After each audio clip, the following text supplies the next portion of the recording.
All right, boys and girls, so I'm back for number 5 on the GMA practice 1. And before I even get started, I noticed something different, something that we haven't seen in any of our problems yet. I'm seeing that we have brackets. So this is our first encounter with having to solve brackets. And I'm also noticing that this looks a little bit longer, but we've also got 4 steps.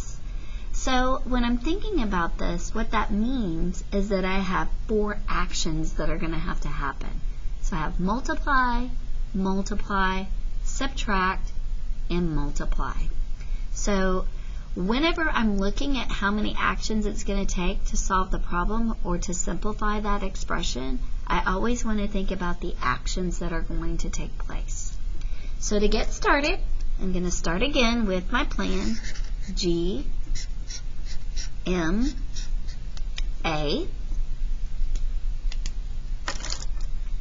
And this time I have to think about my grouping symbols. So whenever we have 2 kinds of grouping symbols, we always want to think parentheses first, then brackets. Parentheses first, remember they're the big bully, they come before any bracket operations. So when I solve this and I see that I have this set of parentheses, which is multiply, and this set of parentheses, which is multiply, we're going to start at the first one that we see. So remember, we always start at the front and we move across to the right. Start at the left, move across. So I'm going to take my pencil and I'm going to underline 6 times 2. So when I think about 6 times 2, I'm going to get the answer 12. Now the reason why I'm writing the number 12 over just a little bit is because I have some other information that I have to write down. I have to drop the 5, I have to drop the multiplication sign, and I have to drop that bracket. It's very important that I drop those things in order. Since I underlined this piece and I've solved it, I don't have to write this information anymore. The next thing that I'm going to do is I'm going to drop my subtraction sign, and then I'm going to drop the rest of this expression.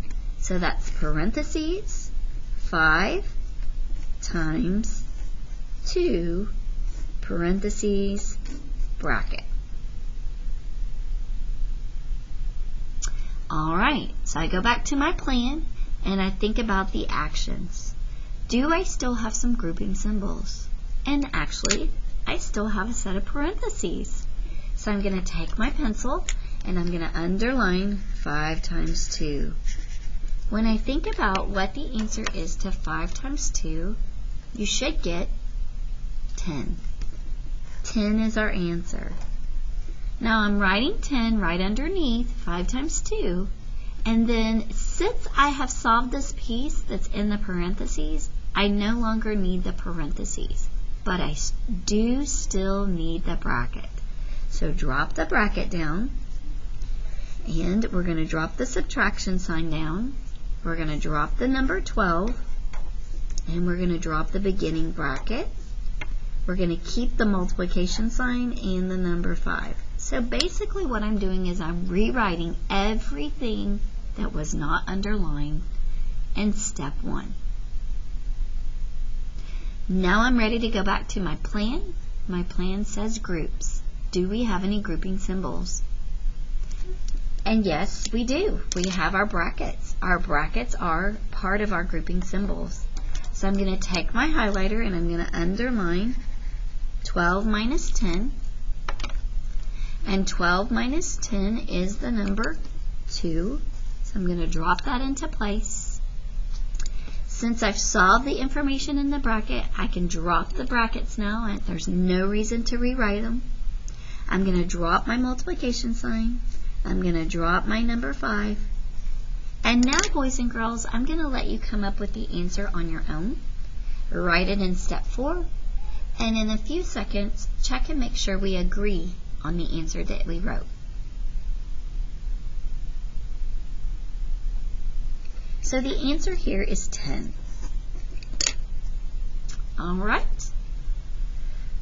Think about how this problem was different and how we had to move through the steps. I'll see you back for the last problem of this practice.